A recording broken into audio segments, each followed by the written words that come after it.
मेरे प्यारे दोस्तों, स्वागत है आपका अपना यूट्यूब चैनल मोटिव स्टडी पर। हम लोग रेलवे टेक्नीशियन और रेलवे एनटीपीसी एएलपी और रेलवे ग्रुप डी के लिए यूथ कंपटीशन का जो साइंस का बुक है न्यू एडिशन का subject wise physics, chemistry, biology और कंप्यूटर का स्टडी कर रहे हैं। इससे आपकी तैयारी को सटीक डायरेक्शन और परीक्षा में बेहतर लाभ मिलेगा।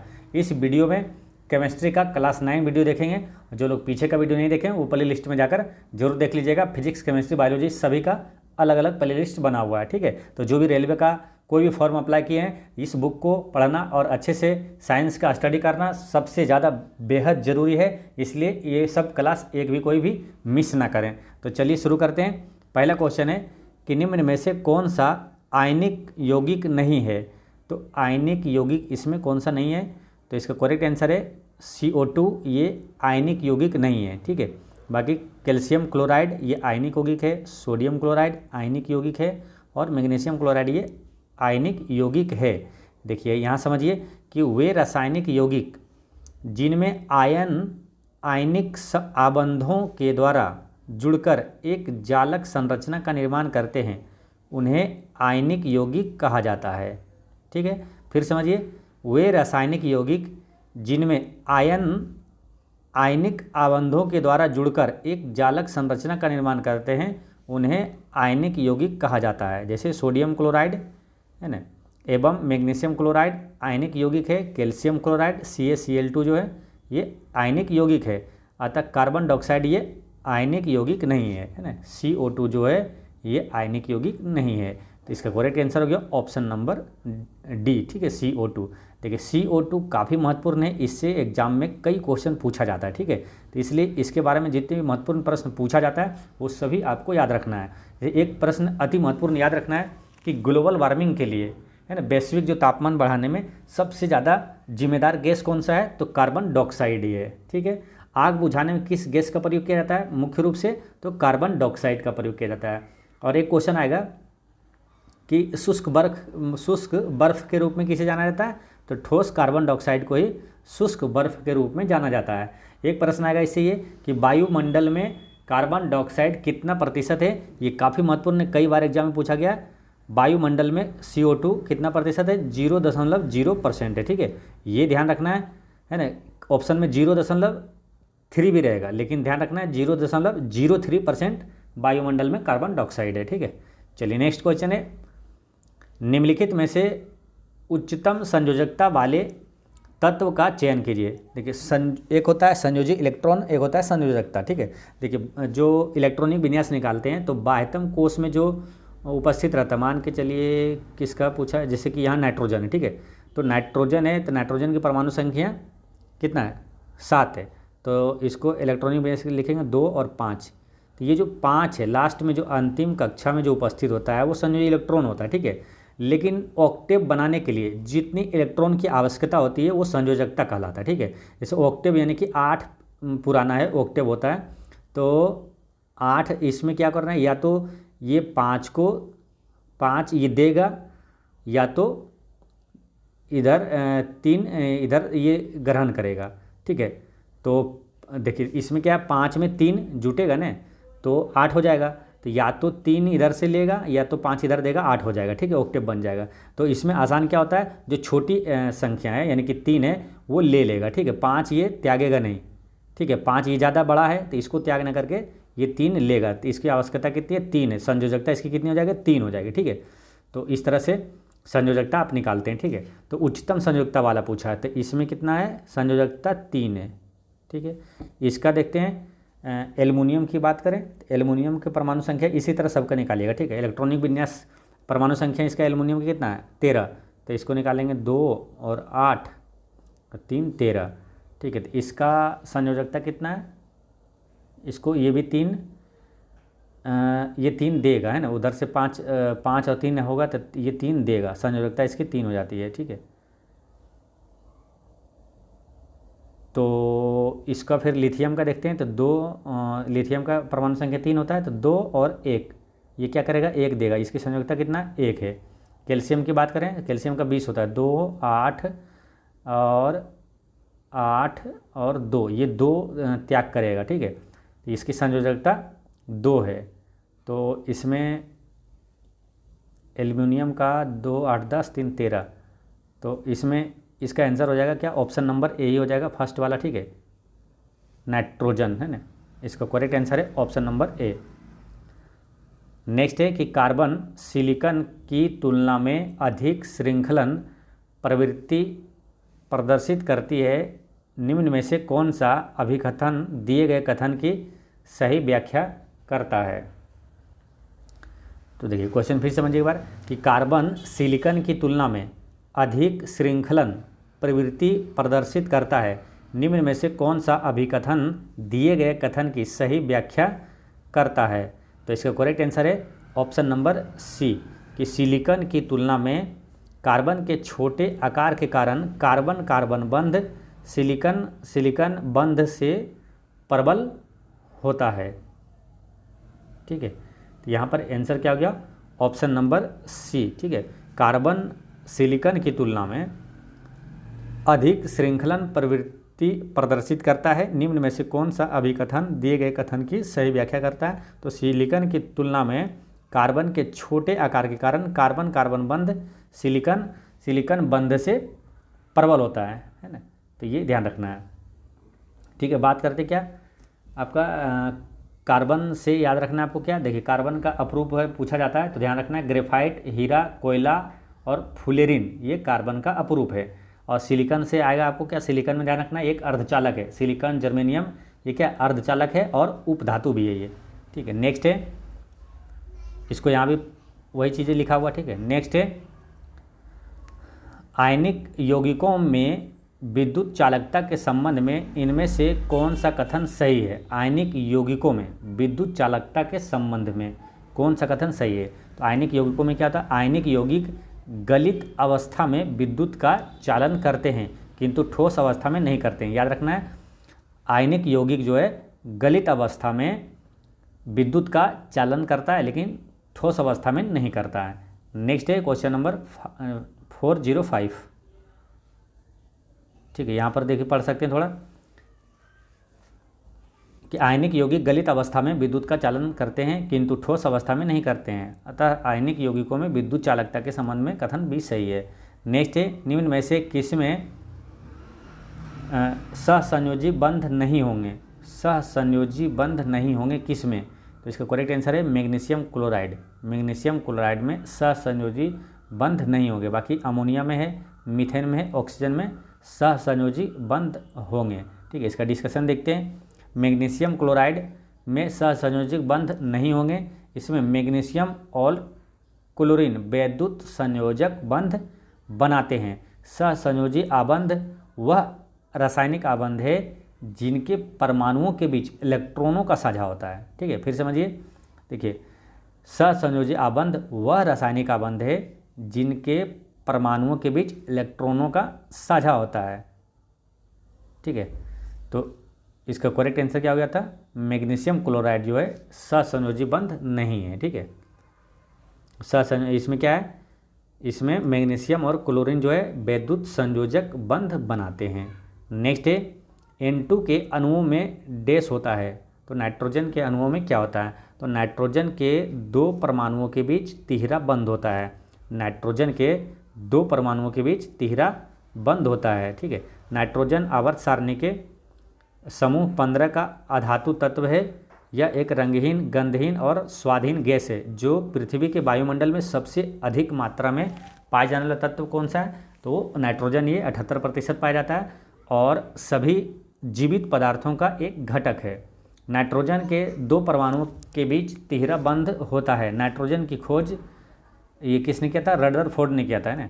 1772 में नाइट्रोजन की खोज किसने किया था, रदरफोर्ड ने। नाभिक की खोज भी रदरफोर्ड ने किया था, ठीक है।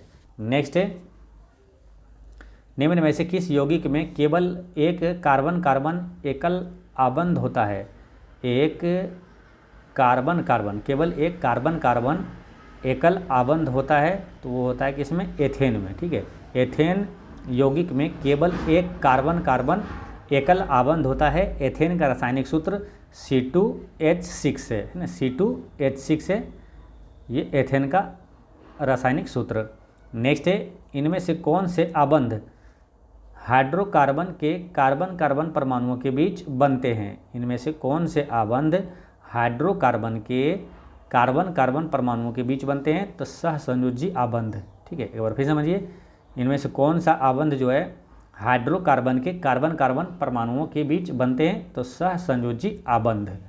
ठीक है, हाइड्रोकार्बन के कार्बन कार्बन परमाणुओं के बीच सहसंयोजी आबंध बनते हैं। सहसंयोजी आबंध वह रासायनिक आबंध है जो परमाणुओं के बीच इलेक्ट्रॉनों के साझेदारी से बनते हैं।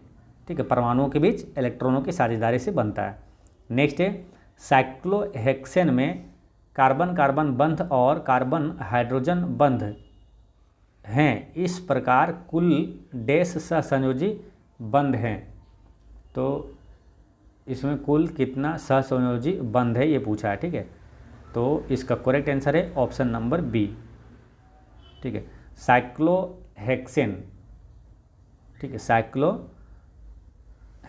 में क्या होता है? साइक्लोहेक्सेन में कार्बन कार्बन बंध और कार्बन हाइड्रोजन बंध होते हैं। इसका कुल सहसंयोजी बंध कितना होगा? ठीक है, तो इसको देखिए, साइक्लोहेक्सेन, इसका जो डायग्राम बनेगा इसको ऐसे बनेगा। ठीक है, देखिए ऐसे, ये है ना, तो ये हो जाएगा कार्बन कार्बन कार्बन यहाँ। ठीक है, तो 6 जैसे कि इसमें होता है, ये 6 होगा सिंगल वाला, और ये ऐसे होता है हाइड्रोजन, है ना, हाइड्रोजन बंध ऐसे ये होगा। ठीक है, तो इस तरह से 6 और ये 12 और 18, इसको यहाँ समझिए। ठीक है, देखिए ये है ना, देखिए बताया हुआ साइक्लोहेक्सेन में कुल क्या है? देखिए 6 कार्बन है। ठीक है, और हाइड्रोजन बंध बनाया 2 2 ऐसे करके, 2 यहाँ 2 यहाँ, यानी कि 6 दूनी कितना 12, है ना। 6 हो गया ये एकल बंध जो है, और ये हाइड्रोजन के साथ 2 2 12, अब कुल कितने हो जाएंगे? 6 और 12 18। ठीक है, तो यही इसका आंसर हुआ था 6 12 18। साइक्लोहेक्सेन में कुल 18 एकल बंध है, 6 कार्बन कार्बन बंध और 12 कार्बन हाइड्रोजन बंध। ठीक है, तो कुल 18 एकल बंध है साइक्लोहेक्सेन में। मैंने साइक्लोहेक्सेन का जो ये बनेगा, जो ऐसे बनेगा चित्र। ठीक है, साइक्लोहेक्सेन का। ठीक है, तो इसमें 6 कार्बन कार्बन बंध है और 12 कार्बन हाइड्रोजन बंध है, यानी कि टोटल 18 एकल बंध है। ठीक है, तो इसी तरह इसका आंसर क्या हुआ था? ये वाला 6 12 और 18, option number B. Next question है, क्वेश्चन नंबर है 410। निम्नलिखित में से कौन सा तत्व एक कार्बन परमाणु के साथ दोहरा बंधन और एकल बंधन दोनों बना सकता है? तो वो कौन सा तत्व है? वो ऑक्सीजन है। ऑक्सीजन जो है एक कार्बन परमाणु के साथ दोहरा बंधन और एकल बंधन दोनों बना सकता है ऑक्सीजन। ठीक है, ऑक्सीजन कार्बन परमाणु के साथ दोहरा बंधन तथा एकल बंधन दोनों बना सकता है। एक दोहरा बंधन तब बनता है जब दो परमाणु दो सहसंयोजक बंधन बनाने के लिए 2 इलेक्ट्रॉन युग्मों को साझा करते हैं। ठीक है, तो इसका आंसर क्या होगा? Option number D, oxygen. ठीक है, ऑक्सीजन से कुछ और महत्वपूर्ण याद रखना चीज़ें। ऑक्सीजन की खोज किसने किया था? जोसेफ प्रिस्टले ने किया था। ऑक्सीजन की खोज और हंसाने वाली गैस N2O दोनों की खोज जोसेफ प्रिस्टले ने किया था। ठीक है, ऑक्सीजन की बात करें तो O3 जो होता है वो ओजोन होता है। ओजोन का सूत्र क्या होता है? O3 होता है। ठीक है, और पृथ्वी के भूप्रकृति में सबसे ज़्यादा पाया जाने वाला तत्व कौन सा है? तो वो ऑक्सीजन ही है। और मानव शरीर में सबसे ज़्यादा पाया जाने वाला तत्व कौन सा है? ऑक्सीजन ही है। ठीक है, तो पृथ्वी का भूप्रकृति और मानव शरीर, ये दोनों में सबसे ज़्यादा प्रचुर मात्रा में पाया जाने वाला तत्व है ऑक्सीजन। वायुमंडल में पूछे सबसे ज़्यादा नाइट्रोजन, ब्रह्मांड और सूर्य और तारा में पूछे तो वो है हाइड्रोजन। ठीक है, नेक्स्ट है, आयनिक यौगिकों के गुणधर्मों के बारे में इनमें से कौन सा कथन गलत है? आयनिक यौगिकों के गुणधर्मों के बारे में। ठीक है, तो आयनिक यौगिकों के गुणधर्मों के बारे में देखिए, पहला क्या है? आयनिक यौगिक सामान्यतः भंगुर होते हैं और दाब आरोपित किए जाने पर टुकड़ों में टूट जाते हैं। आयनिक यौगिक के गुणधर्म में ये सही है। आयनिक यौगिकों के गलनांक और क्वथनांक उच्च होता है। आयनिक यौगिक के गलनांक और क्वथनांक ये उच्च होता है। ठीक है, ये सही है। वैद्युत संयोजी यौगिक सामान्यतः जल में विलय होते हैं और पेट्रोल में अविलय, ये भी सही है। धनात्मक और ऋणात्मक आयनों के बीच दुर्बल आकर्षण बल होने की वजह से आयनिक यौगिक ठोस होते हैं, ये गलत है, ठीक है। ऑप्शन नंबर डी गलत है कि धनात्मक और ऋणात्मक आयनों के बीच दुर्बल आकर्षण बल होने की वजह से आयनिक यौगिक ठोस होते हैं, ये गलत है, ठीक है ना। तो यही चीज़ें लिखा है आपको, क्या है, आयनिक यौगिक सामान्यतः भंगुर और दाब पर आरोपित किए जाने पर टुकड़ों में टूट जाते हैं। आयनिक यौगिक के गलनांक और क्वथनांक उच्च होते हैं और वैद्युत संयोजी यौगिक सामान्यतः जल में विलय और पेट्रोल में अविलय होते हैं। नेक्स्ट है, इनमें से कौन सा किसी परमाणु की संयोजकता के निर्धारण में निर्णायक भूमिका निभाता है? तो इसमें कौन सा किसी परमाणु की संयोजकता के निर्धारण में कौन महत्वपूर्ण भूमिका निभाता है? तो ये बाह्यतम कोश में इलेक्ट्रॉनों की संख्या, किसी भी तत्व के जो बाह्यतम कोश में इलेक्ट्रॉनों की संख्या होती है वो वही चीज़ होता है, मेन होता है संयोजकता निकालने के लिए, ठीक है। जैसे कि तत्वों के परमाणुओं के परस्पर संयोजन करने की क्षमता को संयोजकता कहा जाता है। बाह्यतम कोश में इलेक्ट्रॉनों की संख्या किसी भी परमाणु के संयोजकता के निर्धारण में निर्णायक भूमिका निभाता है। जैसे सोडियम परमाणु एक इलेक्ट्रॉन को त्याग कर अक्रिय गैस नियोन जैसी इलेक्ट्रॉनिक व्यवस्था को प्राप्त करता है। नेक्स्ट क्वेश्चन है 413, बेंजीन में मौजूद द्विक आबंध की संख्या होती है। तो बेंजीन में मौजूद द्विक आबंध की संख्या कितनी होती है? तो देखिए बेंजीन का फॉर्मूला क्या होता है मालूम? होता है C6 और H6, ठीक है, C6H6। और इसका जो बनाएंगे डायग्राम तो वही ऐसे बनेगा बेंजीन का, ठीक है। और द्विक आबंध होता है कैसे, एक छोड़ के एक द्विक होता है, ठीक है। जैसे एक ये हो गया, फिर इसको छोड़ के यहाँ हो गया, फिर इसको छोड़ के यहाँ हो गया, यानी कि द्विक आबंध कितना हो गया? 3, 1, 2 और 3। द्विक आबंध की संख्या कितनी है? 3 है, ठीक है। बेंजीन में द्विक आबंध की संख्या 3 होती है। बेंजीन का उपयोग एथिल बेंजीन और क्यूमिन आदि रसायनों के निर्माण में होता है। चूँकि बेंजीन का ऑक्टेन संख्या अधिक होती है इसलिए पेट्रोल में कुछ प्रतिशत तक यह मिलाया जाता है। एक क्वेश्चन ये भी पूछ लिया जाता है कि पेट्रोल की गुणवत्ता किससे जानते हैं? तो ऑक्टेन संख्या से। नेक्स्ट है, इनमें से किस आयनिक यौगिक का क्वथनांक सर्वाधिक है? तो कैल्शियम क्लोराइड का आयनिक यौगिक सर्वाधिक है, ठीक है। दिए गए विकल्प में कैल्शियम क्लोराइड का आयनिक यौगिक का क्वथनांक सर्वाधिक है। आयनिक यौगिकों के आयनों के मध्य मजबूत अंतर आयनिक आकर्षण बल होता है। इसे तोड़ने के लिए बहुत अधिक ऊर्जा की आवश्यकता होती है, इसलिए आयनिक यौगिकों के गलनांक और क्वथनांक बहुत अधिक होता है। नेक्स्ट है, एकल कार्बन परमाणु कितने बंध बनाता है? एकल कार्बन परमाणु ये कितना? 4 बंध बनाता है ना। एकल कार्बन परमाणु जो है 4 बंध बनाता है। अच्छा, बंध बनाता है ये भी कैसे? तो जो उसका बाह्य कक्षा में, अंतिम कक्षा में जो इलेक्ट्रॉनों की संख्या होती है उसी से पता करते हैं। जैसे कार्बन की परमाणु संख्या कितना है? 6, तो इसका इलेक्ट्रॉनिक विन्यास निकालेंगे क्या होता है? 2 और 4, तो ये कितने बंध बनाएगा? तो ऐसे ध्यान रखते हैं ये 4 बंध बनाता है, ठीक है। कितने परमाणु बंध बनाता है? 4। नेक्स्ट है, इनमें से किन 2 तत्वों में संयोजी इलेक्ट्रॉनों की संख्या समान होती है? तो संयोजी इलेक्ट्रॉन यानी कि किसका अंतिम कक्षा में जो इलेक्ट्रॉन की संख्या समान है। जैसे बात करते हैं किसका? फ्लोरीन का। फ्लोरीन की कितना आता है? परमाणु संख्या 9, तो 2 और 7, 9 हो गया। बात करते हैं क्लोरीन का। क्लोरीन का क्या होता है? 17 होता है ना। क्लोरीन का परमाणु संख्या 17, तो 2, 8, 10 और 7, 17। तो देखिए अंतिम कक्षा में इसमें भी 7 है, इसमें भी 7 है, ठीक है। ये सब में मैच नहीं खाएगा, तो आंसर क्या होगा? ऑप्शन नंबर ए, ठीक है। नेक्स्ट है, निम्न में से किस यौगिक में 7 सहसंयोजक आबंध होते हैं? तो 7 सहसंयोजक आबंध किस में होते हैं? एथेन में होते हैं, ठीक है। एथेन में 7 सहसंयोजक आबंध होते हैं। कैसे? देखिए, एथेन एक गैसीय हाइड्रोकार्बन है। एथेन का आणविक सूत्र C2H6 है। एथेन की संरचना में 7 सहसंयोजक आबंध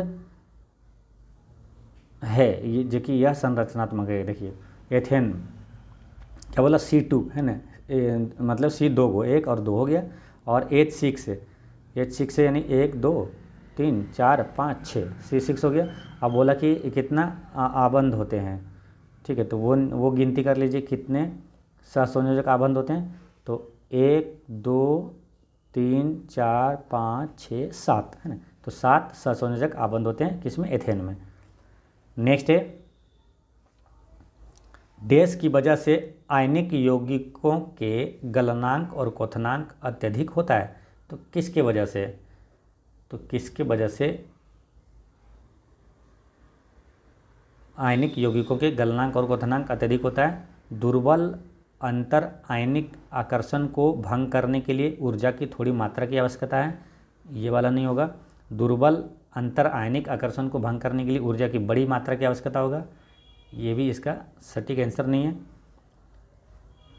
प्रबल अंतर आयनिक आकर्षण को भंग करने के लिए ऊर्जा की थोड़ी मात्रा की आवश्यकता होती है। नहीं, ये होगा क्या, बड़ी मात्रा की। प्रबल आंतरिक आयनिक आकर्षण को भंग करने के लिए ऊर्जा की बड़ी मात्रा की आवश्यकता होती है। ऑप्शन नंबर डी इसका करेक्ट आंसर है। ठीक है, प्रबल आंतरिक आयनिक आकर्षण भंग करने के लिए ऊर्जा की बड़ी मात्रा की आवश्यकता की वजह से आयनिक यौगिकों के गलनांक और क्वथनांक उच्च होता है। नेक्स्ट है, विद्युत संयोजी यौगिक डैश में विद्युत चालन प्रदर्शित करते हैं। तो विद्युत संयोजी यौगिक जो है विद्युत चालन किस में प्रदर्शित करता है, तो गलित अवस्था में। ठीक है, गलित अवस्था में करता है ये। नेक्स्ट है, निम्न में से आयनिक यौगिकों का गुण कौन सा है। तो आयनिक यौगिकों का गुण कौन सा है कि इसका गलनांक और क्वथनांक क्या होता है, उच्च होता है। ठीक है, तो अंतर आणविक आकर्षण के कारण आयनिक यौगिकों के गलनांक और क्वथनांक उच्च होते हैं। इनके क्रिस्टल जालक में धनायन और ऋणायन निश्चित क्रम में संयोजित होते हैं। उनमें अंतर आणविक बल अधिक होता है। बंद संकुचित जालक को तोड़ने के लिए उच्च ऊर्जा की आवश्यकता है, इसलिए इनका गलनांक एवं क्वथनांक उच्च होता है। नेक्स्ट है, निम्नलिखित में से कौन सा आयनिक यौगिक का गुण नहीं है। आयनिक यौगिक का कौन सा गुण नहीं है। तो आयनिक यौगिक के बारे में एक चीज़ तो 2-3 बार मिला, अभी तक रट गए कि इसका गलनांक और क्वथनांक उच्च होता है। ठीक है, तो गलत कौन सा हो जाएगा, यहाँ लिखा है कम गलनांक और क्वथनांक थी, ये गलत हो जाएगा। ठीक, अब यहाँ डिस्कशन में थोड़ा पढ़ लेंगे। आयनिक यौगिकों का गुण क्या होता है। आयनिक यौगिक ठोस होते हैं, जैसे सोडियम क्लोराइड, पोटेशियम क्लोराइड और कॉपर सल्फेट। और आयनिक यौगिक गलित अवस्था में तथा जलीय विलयन में आयनों द्वारा धारा उत्पन्न करने के कारण विद्युत के चालक होते हैं। आयनिक यौगिक के गलनांक और क्वथनांक उच्च होते हैं। आयनिक यौगिक पानी में घुलनशील और पेट्रोल में अघुलनशील होता है।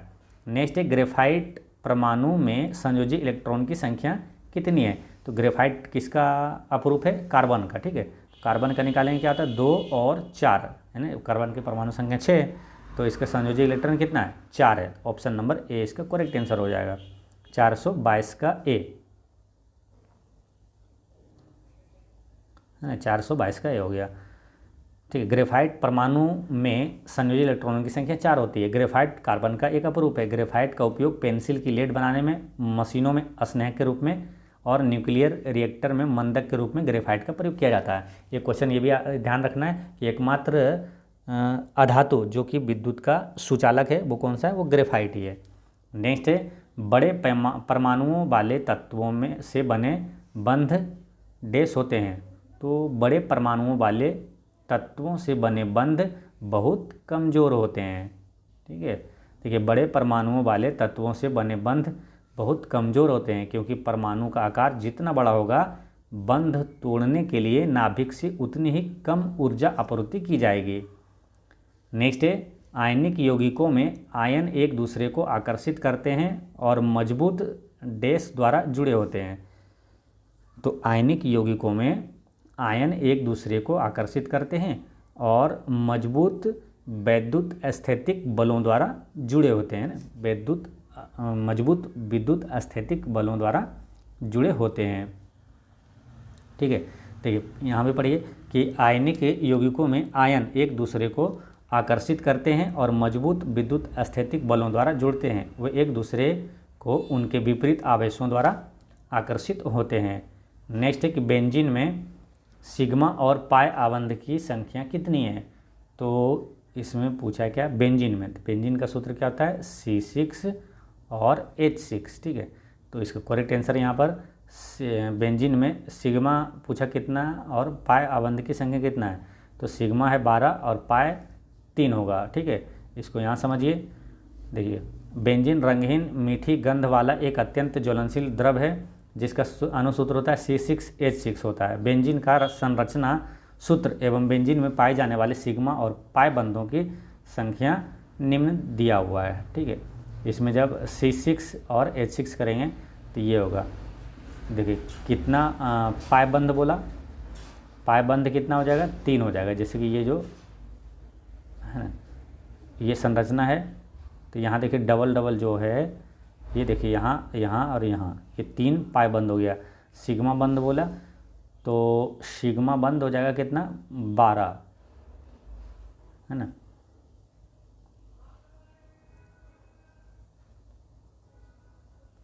यहाँ सिग्मा बंद हो जाएगा 1 और एक यहाँ वाला भी लेता है, 2 3 4 5 6 7 8 9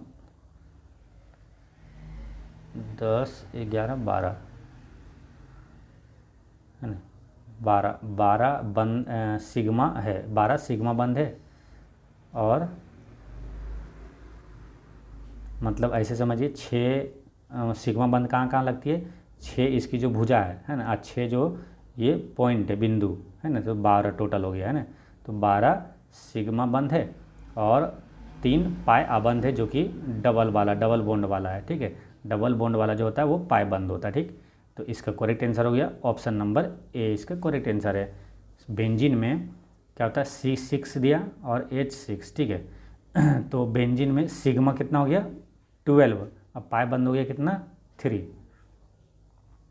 नेक्स्ट है अमोनिया में, यानी कि NH3 में नाइट्रोजन की संयोजकता कितनी है, तो अमोनिया में नाइट्रोजन की ऑप्शन नंबर डी इसका करेक्ट आंसर है, यानी कि 3 होती है ना। अमोनिया में नाइट्रोजन की संयोजकता 3 होती है, क्योंकि नाइट्रोजन के संयोजकता कोष में 5 इलेक्ट्रॉन होता है और इसलिए यह अपना अष्टक पूरा करने के लिए 3 इलेक्ट्रॉन को स्वीकार करता है। ठीक है, नाइट्रोजन का कितना होता है, परमाणु संख्या 7, इसको लिखेंगे क्या, 2 और 5, 7 होता है। तो इसमें अष्टक पूरा करने के लिए 8 पुराना है, तो 3 ये इलेक्ट्रॉन ग्रहण करता है। तो इसके यहाँ पर क्या हुआ, 5 इलेक्ट्रॉन होता है, तो 3 इलेक्ट्रॉनों का स्वीकार करता है, तो इसकी संयोजकता कितना हो गया, 3।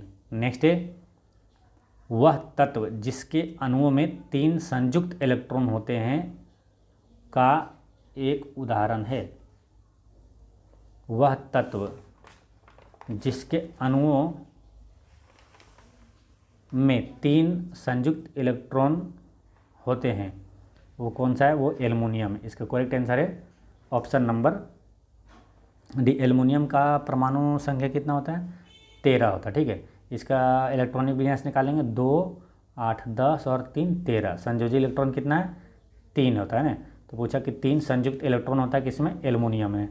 नेक्स्ट क्वेश्चन है, अब जैसे इसका निकाल के देख सकते हैं सबका। ठीक है, जैसे सिलिकॉन है, सिलिकॉन कितना 14 है परमाणु संख्या, इसका निकालेंगे 2 8 10 4 14, इसका कितना है 4 है। ठीक है, तो 3 वाला पूछा है, एल्युमिनियम का ही होगा। ठीक, नेक्स्ट है जैसे यहाँ भी पढ़िए, देखिए वह तत्व जिसके अणुओं में 3 संयुक्त इलेक्ट्रॉन होते हैं उनको 13 और 3a में बोरोन ग्रुप में रखा गया है। उसमें है कौन, एल्युमिनियम, गैलियम, इंडियम, बोरोन और थेलियम, है ना। एल्युमिनियम, गैलियम, इंडियम, बोरोन और थेलियम है। नेक्स्ट है कि इन निम्न में से त्रिसंयोजक तत्व कौन सा है, तो त्रिसंयोजक तत्व कौन सा है, बोरोन, इंडियम और एल्युमिनियम। ये तीनों त्रिसंयोजक तत्व है, जो कि यहाँ देख सकते हैं, एल्युमिनियम, गैलियम, इंडियम, बोरोन और थेलियम। नेक्स्ट है देखिए आवर्त सारणी के 13A समूह 3A में 5 तत्व बोरोन, एल्युमिनियम, गैलियम, इंडियम और थेलियम स्थित होते हैं। ये सभी तत्व बोरोन परिवार के तत्व कहलाते हैं। ये तत्व त्रिसंयोजक होते हैं। इन तत्वों में बोरोन, एल्युमिनियम, गैलियम तथा इंडियम संभवतः ट्राई हेलाइड बनाते हैं। बोरोन के सभी ट्राई हेलाइड प्रकृति में सहसंयोजी होते हैं।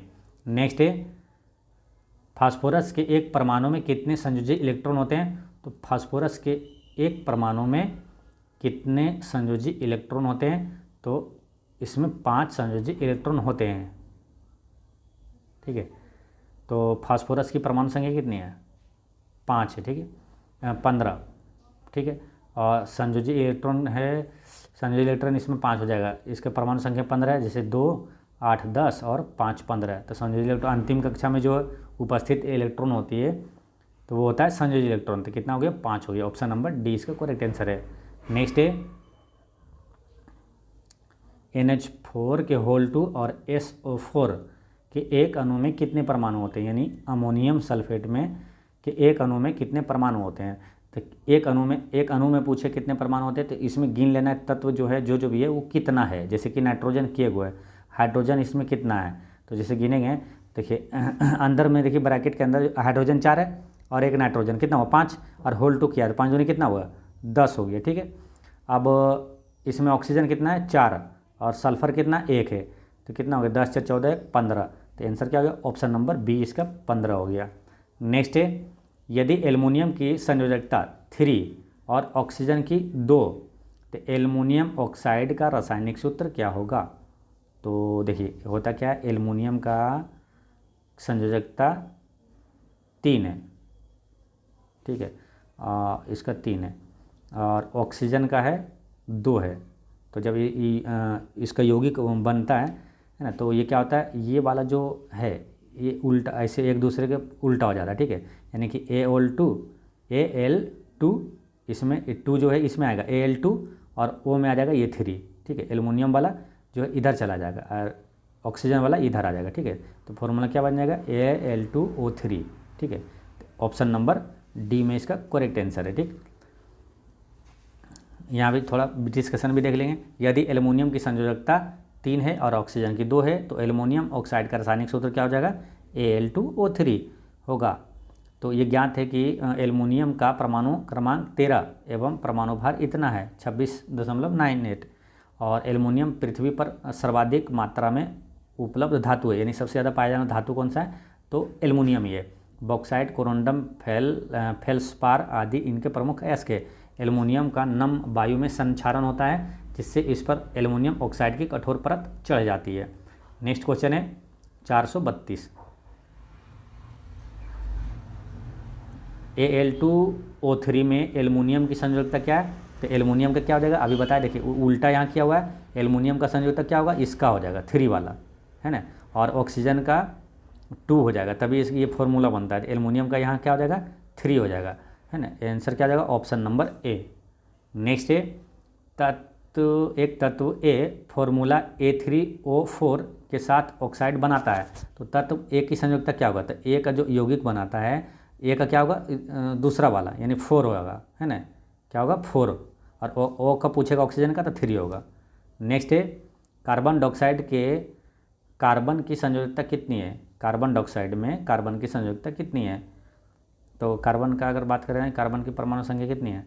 6 है, 2 और 4 होता है ना, 6। तो इसकी संयोजी इलेक्ट्रॉन या तो संयोजकता दोनों क्या है? 4 ही है। नेक्स्ट है प्रायः धनावेशित तत्वों की संयोजकता कितनी होती है? धनावेशित तत्वों यानी कि धनावेशित होता है कौन? धातु, और ऋण आवेशित होता है क्या? अधातु। तो धातु को पहचानेंगे कैसे? तो अंतिम कक्षा में क्या रहेगा उसका? 1, 2, 3 जिसका रहेगा वो धातु हो जाता है ना, धनावेशित हो गया, और बाकी 4, 5, 6, 7 जो रहेगा वो क्या रहेगा? अधातु रहेगा, ठीक है।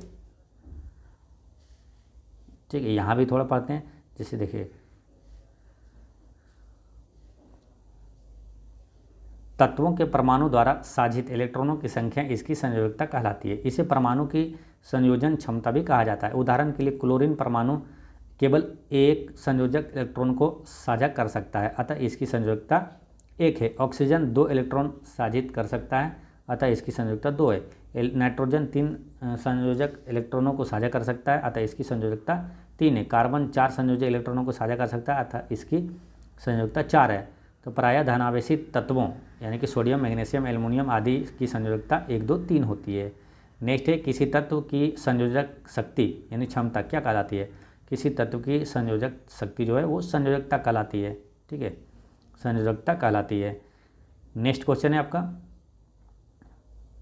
437। क्योंकि कार्बन चतुष्फलक होने के कारण और उसके सहसंयोजक बंध बनाने के कारण कार्बन डैश दर्शाता है। तो कार्बन क्या दर्शाता है? श्रृंखला बंधन दर्शाता है, ठीक है। क्योंकि कार्बन चतुसंयोजक होने के कारण, उसके सहसंयोजक बंध बनाने के कारण कार्बन श्रृंखलाबद्ध दर्शाता है। इसका डिस्कशन भी देखेंगे कि कार्बन में मजबूत और अस्थिर इंटरकनेक्टिंग कार्बन कार्बन बॉन्ड की बहुत लंबी श्रृंखला बनाने की क्षमता है, क्योंकि कार्बन चतुसंयोजक होने के कारण उसके सहसंयोजक बंध बनाने के कारण क्या? श्रृंखला बंधन की क्रिया दर्शाता है। नेक्स्ट है, निम्न में से कौन सा विकल्प सहसंयोजक यौगिक का गुण नहीं है? तो सहसंयोजक यौगिक का गुण नहीं है कौन? उच्च गलनांक और क्वथनांक, ये सहसंयोजक यौगिक का गुण नहीं है, ठीक है। यहाँ पर ये देखिए, सहसंयोजक आबंध युक्त यौगिकों को सहसंयोजक यौगिक कहा जाता है। सहसंयोजक यौगिक परमाणुओं के बीच इलेक्ट्रॉनों के साझे द्वारा बनते हैं। इसमें क्या होता है? सहसंयोजक आबंध में निम्न गलनांक और क्वथनांक होता है, ऊष्मा और विद्युत के कुचालक होते हैं, जल में O विलय, कार्बनिक विलायकों में विलय, अतः उच्च गलनांक और क्वथनांक जो है सहसंयोजक यौगिक का गुण नहीं है। नेक्स्ट है, सहसंयोजक यौगिक डैश है। तो सहसंयोजक यौगिक क्या है? इसमें क्या होगा? जुड़ने वाले परमाणुओं में इलेक्ट्रॉनों की साझेदारी द्वारा बनते हैं, विद्युत के कुचालक होते हैं, इसका गलनांक और क्वथनांक निम्न होता है, ये सही है। सहसंयोजक बंध जो दो परमाणुओं के बीच डैश द्वारा बनते हैं, तो ये बनता है किसके? इलेक्ट्रॉनों की साझेदारी द्वारा। सहसंयोजक बंध दो परमाणुओं के बीच इलेक्ट्रॉनों की साझेदारी द्वारा बनता है। नेक्स्ट है, सहसंयोजी आबंध के दो परमाणुओं के बीच आबंध की अधिकतम संख्या डैश हो सकती है। तो सहसंयोजी आबंध के दो परमाणुओं के बीच आबंधों की अधिकतम संख्या 3 हो सकती है, ठीक है। या ये याद रखना है, कार्बनिक यौगिकों में विद्यमान तत्व सहसंयोजक होते हैं। इन कार्बनिक यौगिकों में कम से कम 2 कार्बन परमाणु एक दूसरे से युग्मबंध या त्रिबंध द्वारा जुड़े होते हैं। जैसे एथिलीन में युग्मबंध तथा एसिटिलीन में त्रिकबंध होते हैं, ठीक है।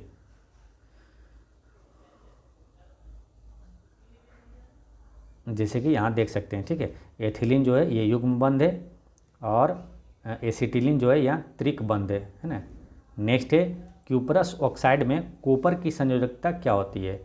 क्यूपरस ऑक्साइड में कॉपर की संयोजकता क्या होती है? कॉपर मतलब तांबा, तांबा की परमाणु संख्या कितनी होती है? 29 होता है, ठीक है। यहाँ पर कॉपर की संयोजकता क्या होगा? 1 होगा। इसका आंसर है ऑप्शन नंबर ए। देखिए, क्यूपरस ऑक्साइड या कॉपर ऑक्साइड Cu2O में कॉपर की संयोजकता 1 होती है, जबकि क्यूप्रिक ऑक्साइड CuO में कॉपर की संयोजकता 2 होती है।